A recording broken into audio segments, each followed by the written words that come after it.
Justice قاضی فائز عیسیٰ کے خلاف reference کے حوالے سے ان کے حامی وکلاء کا احتجاج بری طرح فلاپ ہو گیا۔ سپریم کورٹ میں قاضی فائز عیسیٰ کے خلاف ریفرنس کی سماعت ہوئی۔ 5 رکنی بینچ نے سماعت کی، جس کی سربراہی چیف جسٹس پاکستان آصف سعید خان کھوسہ نے کی۔ ان کے ساتھ جسٹس گلزار عظمت سعید سندھ ہائی کورٹ کے، علی احمد شیخ پشاور ہائی کورٹ کے، وقار احمد سیٹھ موجود تھے۔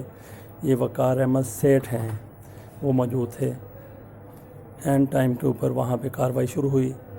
احتجاجی وکلاء نے گھیراؤ کرنے کی کوشش کی، لیکن ان کی تعداد صرف 70 تک تھی۔ پورے ملک سے انہوں نے وکلاء کو وہاں آنے کا کہا تھا، لیکن آپ اندازہ کر لیں کہ 70 وکلاء وہاں پہ جا سکے۔ انہوں نے کیا احتجاج کرنا تھا، اور جو وکلاء نہیں آئے، جو ان کے مخالف ہیں، ان کو انہوں نے مزید ایریٹیٹ کرنے کی کوشش کی۔ ان کو کہا گیا کہ وہ اچھا ہوا گندا خون ہمارے ساتھ شامل نہیں ہوا، اور اس موقع کے اوپر جو 70 وکلاء وہاں پہ حاضر تھے، موجود تھے، وہ بھی یہ کہتے رہے ریفرنس کا جو حامی ہے وہ حرامی ہے۔ تو ایسے ججوں کو بھی انہوں نے اپنی حمایت سے محروم کر دیا جو اس ریفرنس کی حمایت کر رہے ہیں۔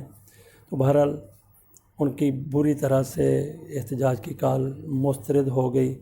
پورے پاکستان میں کہیں کہیں احتجاج ضرور ہوا، کہیں کہیں بائیکاٹ بھی کیا گیا، لیکن جس طریقے سے یہ کہتے تھے کہ جسٹس افتخار محمد چودھری جیسا احتجاج کر کے دکھائیں گے، وہ کہیں نظر نہیں آیا۔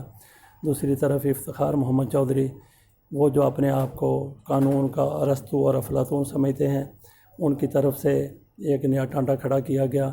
وہ کہہ رہے ہیں جی کہ اس ریفرنس کے حوالے سے جو حکومت نے درج کروایا ہے، بھیجا ہے سپریم جوڈیشل کونسل میں، اس میں قانونی تقاضے پورے نہیں کیے گئے، لہٰذا صدر پاکستان اور وزیر اعظم کے خلاف مقدمہ درج کیا جائے۔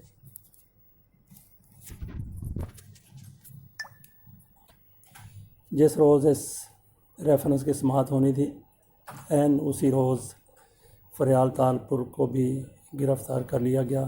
ان کے بھائی آصف علی زرداری پہلے گرفتار ہو چکے ہیں، حمزہ شہباز بھی گرفتار ہو چکے ہیں۔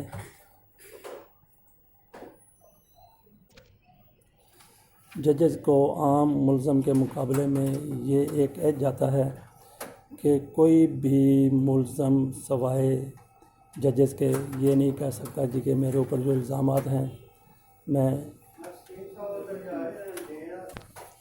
ان کو تسلیم کرتا ہوں، لہٰذا کیسز ختم کر دیے جائیں۔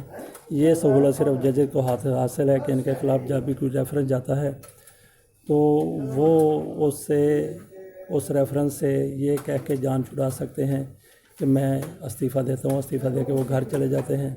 اس طریقے سے لاہور ہائی کورٹ کے جج فرخ عرفان ایسا کر چکے ہیں۔